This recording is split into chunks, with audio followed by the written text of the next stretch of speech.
Hello and welcome to Gefet. Hadran and Yeshivat Risha are finishing with you Masechet Ketubot. This will be our last Gefet for Masechet Ketubot. I'm Rabbanit Yael Shimoni, and I'm very excited to look at the Pim Kuf Yud and Kuf Yud Aleph, dealing with the three oaths.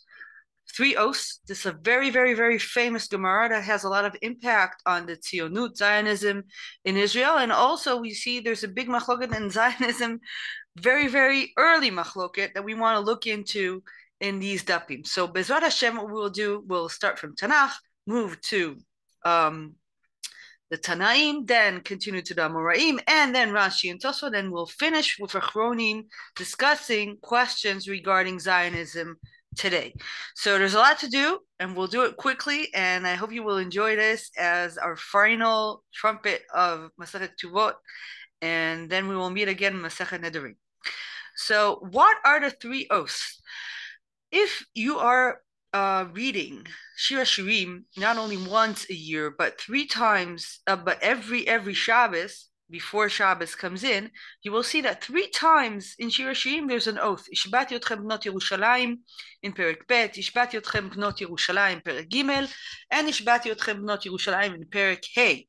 What are these shevuot? What are these oaths? So here in our Gemara and Daf Kuf Yud Aleph, you will see what will happen with these psukim and Shira Shirim, things that are very famous and actually quite surprising in the Gemara. So we'll go through Tanaim, Amoraim, Rashi, and Tosfot, and Achronim. Let's start from the Tanaim. We have a Mishnah and two Braitot in Daf Kuf Yud that if we read the three of them and set them aside, it looks as if the Tanaim think that Zionism is very, very important and very crucial. Let's look at the Mishnah first. Hakol ma'alim לארץ ישראל ואין הכל מוציאים, הכל מעלים לירושלים ואין הכל מוציאים. אחד האנשים ואחד הנשים, and Rashi explains here, הכל מעלים, את כל בני ביתו אדם כופה לעלות ולשב עמו בירושלים. If somebody wants to go to Israel and they're living abroad, he can force his family to join him in Israel. And if they don't want to come, then that's a reason to divorce. And it's not only men, it's also women. A woman can divorce a man if she wants to go to Israel and the man does not want to.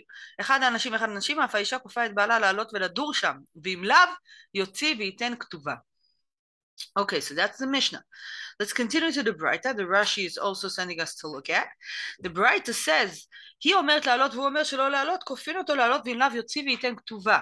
That means, כופין means that you really have a way to force people to come, and if not, it's a legitimate reason to break up the marriage, and he's going to be chayav ketubah. Not only men can force the women to force kofin to the women to come to Eretz Yisrael. Also, women can force the man, and if he doesn't want to come, it's a legitimate reason to break the marriage. And then there's the last Braita brought in Kuf Yud Amud Bet, a very surprising Braita, saying a very strong sentence. תנו רבנן לעולם ידור אדם בארץ ישראל אפילו בעיר שרובה עובדי כוכבים, ועל הדור בחו"ל ואפילו בעיר שרובה ישראל, שכל הדר בארץ ישראל דומה כמי שיש לו אלוה, וכל הדר בחוץ על הארץ דומה כמי שאין לו אלוה. Says the Braita that if you are living in Israel, it's as if you have a God. And if you're living abroad, it's as if you are being Oved Avodat Kochavim. Continues the Gemara and says, could it be you're Oved Avodat Kochavim if you don't live in Israel? No. It means ki'ilu. It's not seriously, it's as if. But any way you look at it, even if it's as if, this is a very, very strong way to put things. It's not only a legitimate reason to break up a marriage, there's also a very strong statement that has to do with what it means to be Jewish, what it means to be religious, and many, many strong reasons to be living in Eretz Yisrael. That's what it sounds like in the Tanaim. But if we look at the Amoraim and the sugya and Daf Kuf Yud and Kuf Yud Aleph, we will see a different picture.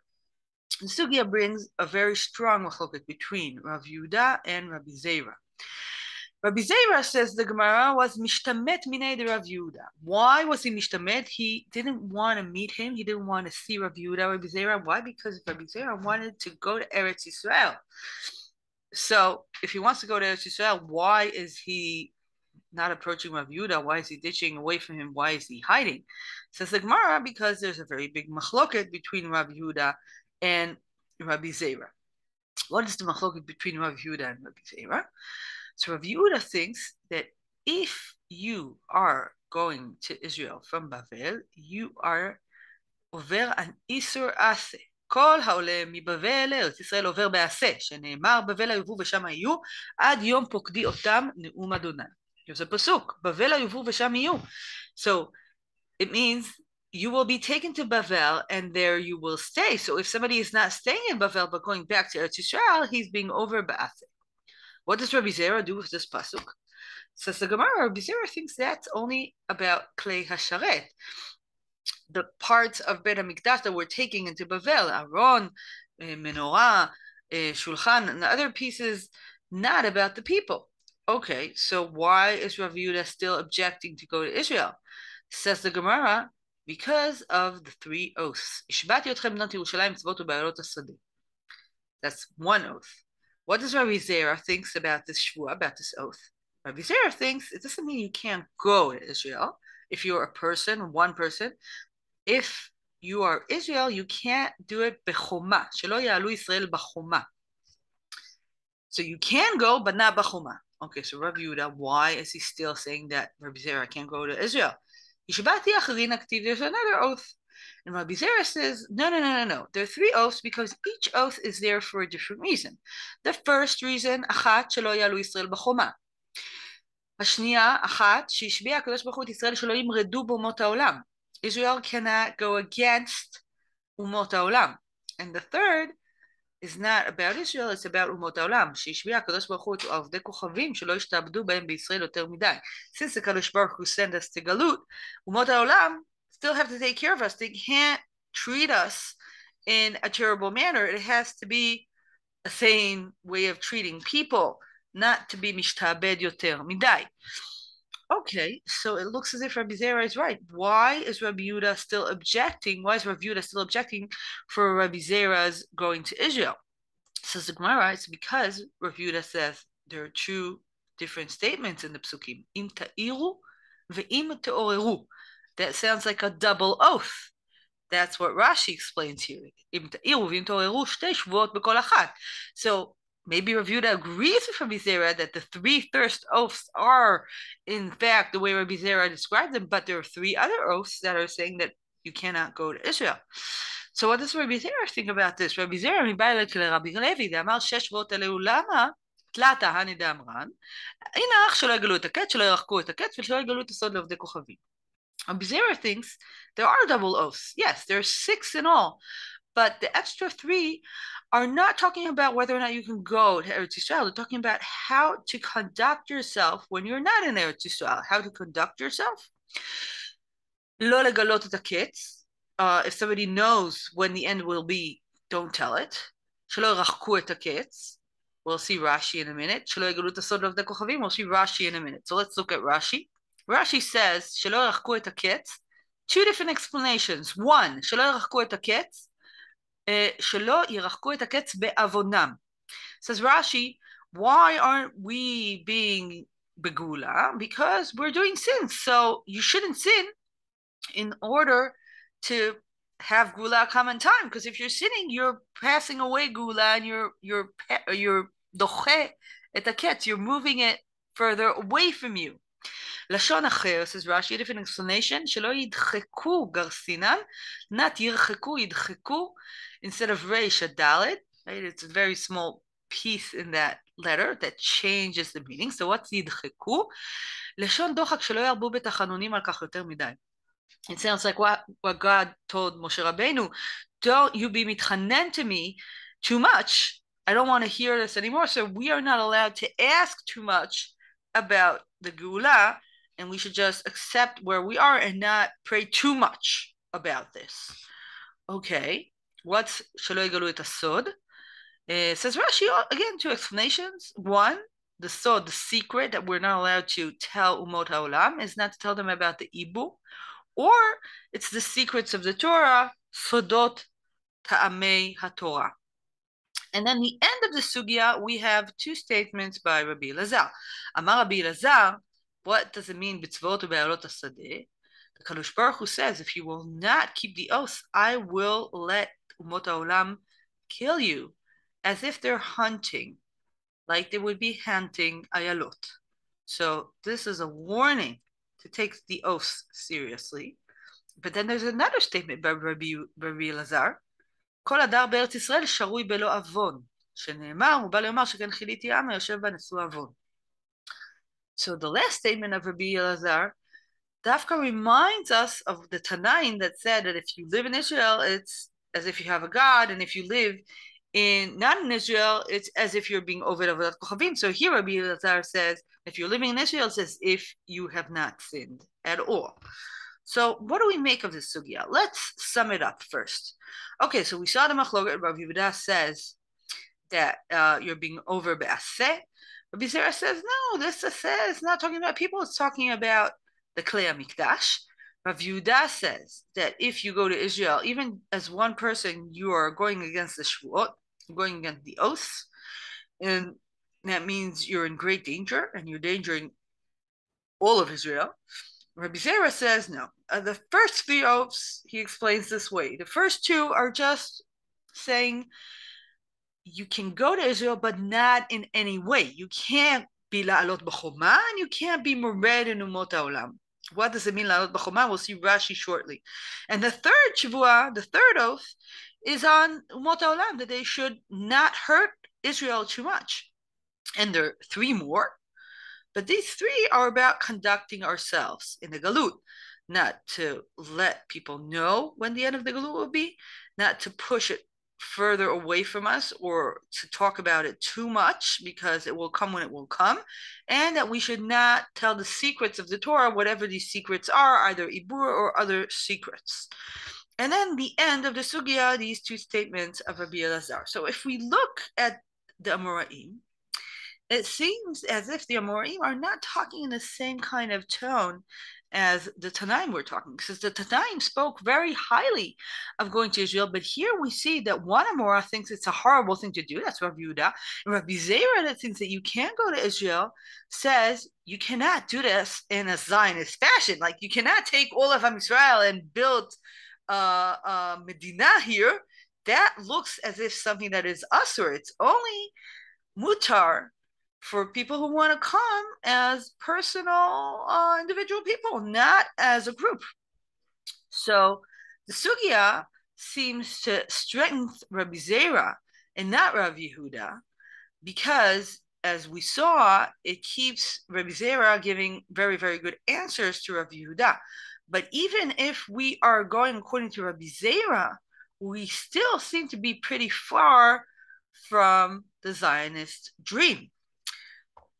Regarding Rabbi Zera, Achronim mentioned that Rabbi Zera in a different place changed his mind, and this different place is in Midrash Yirashuim Rabbah, in Yirashuim Rabbah Chet. There on the pasuk Im Chomahi, about the Isur to be Ole B'Choma, Rabbi Zera here, for some reason, I won't go in depth into these Midrash and Yirashuim, goes back to the Bet Midrash and hears Rabbi Sheila saying that if Israel would have gone b'choma after the first galut, the second temple would not have been destroyed. And Rabbi Zera says he's right. Maybe to go, not maybe, to go together b'choma is a good thing and not a bad thing. So that's one thing to notice, that in the sugya and the Bavli, Rabbi Zera thinks that it's a problem la'alot b'choma, and here in Shir Shirim, he thinks it's okay, and it seems as if he changed his mind. This is a point being made by Rav Shraga Feibel-Frank in Toldot Ze'ev and Rav Mordechai Atiyah. We'll get back to this debate. What did Rabbi Zera really think? But again, I'm looking at the big picture, and we see that the Tanaim are very much for going to Israel without saying that there's a problem and how to do it.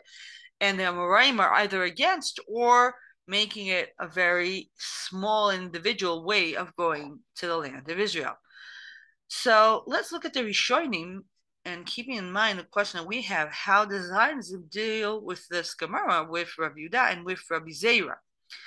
So first and most importantly is the Rashi on the words Shelo Yalu B'Choma. And Rashi here says 3 words that made a very big base for Achronim to say that Zionism is fine.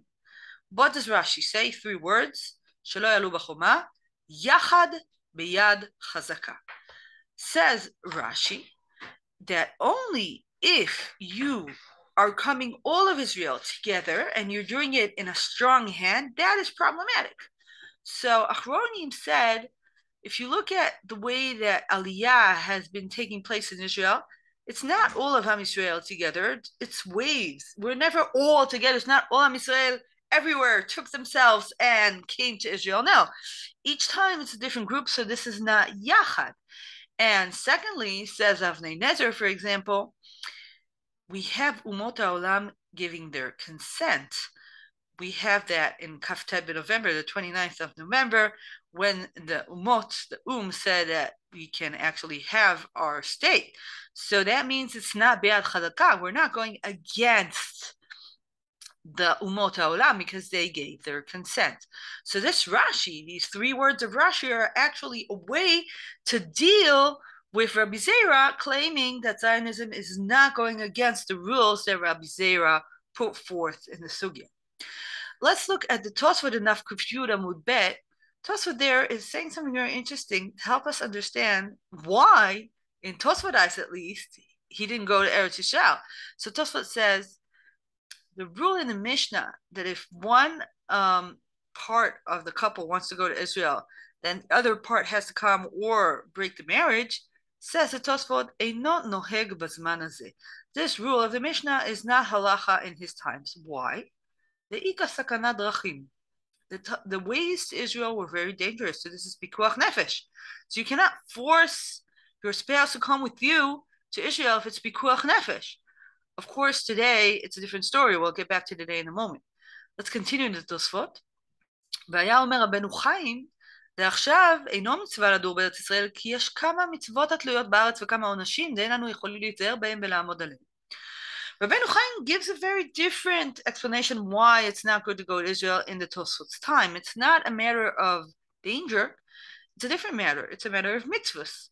Because there are mitzvahs that we have to do in Eretz Yisrael, and if we don't do them, that's a very big problem halachically. Then we should refrain from putting ourselves in such a halachic situation. We can understand this statement of Rabbeinu Chaim if we think about the Shnat Shemitah that we just finished, and we saw the big problems in doing Shemitah in Eretz Yisrael. So it seems as if Rabbeinu Chaim is afraid from such situations. So the Tosfot here gives us 2 reasons why in his times he didn't think that coming to Eretz Yisrael is a good idea. And we can understand more that nowadays Eretz Yisrael, coming to Eretz Yisrael is very safe. We have people coming to Eretz Yisrael escaping from other countries. So at least the first explanation of the Tosfot for his times is relevant. And the second problem that Rabbeinu Chaim is talking about, we can understand why it is a very big job of the Jews in Israel to find solutions, halachic solutions, to deal with the questions of mitzvot atluyot ba'aretz. For example, the Shemitah that we just finished, and we have 7 years to prepare for the next Shemitah, and hopefully we will be doing it even better next time. So this is just looking at the Rishonim in the sugya Rashi and Tosfot.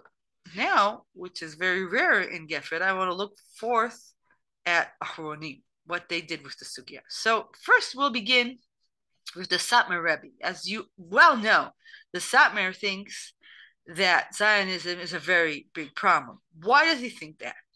Well, there's a whole list of statements here, and if you're interested in the Wikipedia in Hebrew, there's a very, very good passage written on this and a lot of sources. Anybody who's interested can ask me, I can show you, but just look it up in the Wikipedia. So I summed it up here. A few points that the Rebbe Misatmer says. First of all, says the Rebbe Misatmer, this Zionism is going against Umot HaOlam. Even if the gave its consent, you have to have consent from the Ummah that is living here, which is the Arabs. And since the Arabs did not consent, this is going against Umot HaOlam. Only if they will agree, then it will be okay to build Medinat Yisrael. Continues the Admon Misatmer and says that the Avnei Nezer thought that not the Avnei Nezer, other people thought that the 3 first shevuot are connected to each other. Remember, according to Rabbi Zera, you can't go against Umot HaOlam, you can't be ole b'choma, and umot haolam need to take care of the Jews and not be too harsh on them. And some of the Achronim said that since umot haolam did not keep their promise, as we see the Holocaust and also before the Holocaust, the pogroms, there was a lot of hardship and horrible deeds done to Jews. So what the other people said is that if Umot Haolam did not keep their promise, we are not supposed to keep our promise. Says the Rabbi Misatmir, no, it's not connected. We still will suffer, and that's okay. And we'll be doing kapara in our suffering, and it's not connected to our other oaths. We still have to hold by our oaths. There's another ta'ana that we'll see soon, that the oaths are not quoted in the main pillars of halacha. And the Admor Misatmir says that might be true, but the Rambam said that in order to have Mashiach and come to Eretz Yisrael, all of the people have to do tshuva, and we don't see it nowadays. So even if he's not talking about the oaths, he's talking about tshuva, and tshuva did not take place. I will not go through all of this, but I will just mention at the end of this page that also the fifth Rebbe of Chabad, Rabbi Shalom Dover Schneerson, he also did not allow his Hasidim to go in groups there, just only as private people. So we see it's not only the Admor Misatmir, who's very, very, very, very much against Zionism and totally taking Rabbi Zera and saying that we cannot do any group coming to Israel, or of course not to do a Medinat Israel, but also other people from Chabad were close to the Admor Misatmir, but not as far as he went. Now let's look at the Zionists, what they say, and how do they deal with this Gemara. We saw now anti-Zionism. Now let's look at Zionism. So the first answer that some people say is that this Gemara, the three oaths, is an Agada. It's a Midrash Agada. And a Midrash Agada does not have a halachic significance. And a proof to that is that the main pillars of halacha, Rambam, Rif, Rosh, Shulchan Aruch, Ramban, Rash, Barbitva, did not quote the shevuot and did not mention them at all. The Ramban actually has a mitzvah to asay to go to Eretz Yisrael and is ignoring this totally. And also, Chafetz Chaim, the Mishnah Berurah, that is the last posuk of Ashkenaz, he spoke many times on the chova to do aliyah, and his son said that he never heard him state anything regarding the oaths. Also, other Zionistic Achronim said Rabbi Zera changed his mind, as we mentioned before in Shir Hashirim Rabbah. Another way to deal with the shevuot is that Rabbi Chaim Vital says that the shevuot are only relevant for 1,000 years, and we're already past it for 1,000 years, so therefore they are not relevant anymore. Another way to debate the Satmar Rebbe is that the Shulchan Aruch says that if two sides have taken an oath to do something to one another, and one side did not keep the oath, the other side is exempt for his oath. So since one oath was connected to Umot Haolam, that they should not hurt Israel, harm Israel too much in Galut, that was not been done. And there was a horrible way of dealing Jews in Galut. So that's why we can go to Eretz Yisrael. And we said that the Satmar Rebbe does not agree with this. Another answer, as we mentioned before, is that if you go by small groups and not all of Israel together, that is not aliyah b'choma. And also that we have consent for umot haolam. And also a very strong statement is that we are waiting for the end and Mashiach. And it has come. The Ketz is here. We see there was Siyata Dishmael bidding Israel, and all of Israel has come. Many, many people have come to Eretz Yisrael, and things happen that we could not have imagined. So this is God's doing. This is something that God has been involved in. And when you're not agreeing with this, you're going against the Ketz itself. So that's what the Tzionim, which I'm part of, think about this Gemara, and that's how they deal with Rabbi Zera. So let's sum up what we saw today. We started with Tanaim, that were very much for going to Eretz Yisrael and said very harsh things on living in Chul. I did not go into that at a different time, maybe we can learn why it's still okay to be not in Eretz Yisrael. It's very important, especially for those of you who are not living in Eretz Yisrael. But we did not look at this today. Just Bezrat Hashem, sometime. Maybe we'll discuss it in Gefet. If not in Gefet, we'll find a different formula to do this. So that was in the Tanaim. Then we saw the Amoraim thought a very different thing. We saw both Rav Yehuda and Rabbi Zera thinking very differently and thinking that Zionism is a problem. That's what it looked like in the Gemara. We saw a very famous Rashi that said that the problem that Rabbi Zera says is how you do it. You cannot be ole beyachad beyad chazakah. And we saw Tosfot saying that in his times, because it was dangerous to come to Israel, and because there were halachic problems in Israel, that's why there's not a mitzvah to come to Eretz Yisrael. And then we saw how Achronim debated this Gemara, and the Rabbi Misatmer reads it in one way, and Zionim read it in a very different manner, and claim that what Zionism has done is not against what Rabbi Zera is saying, but we are actually working with this Gemara and going in the Gemara's direction according to the rules that Rabbi Zera himself put forth. So this has been our last Gefet from Masechet Ketubot.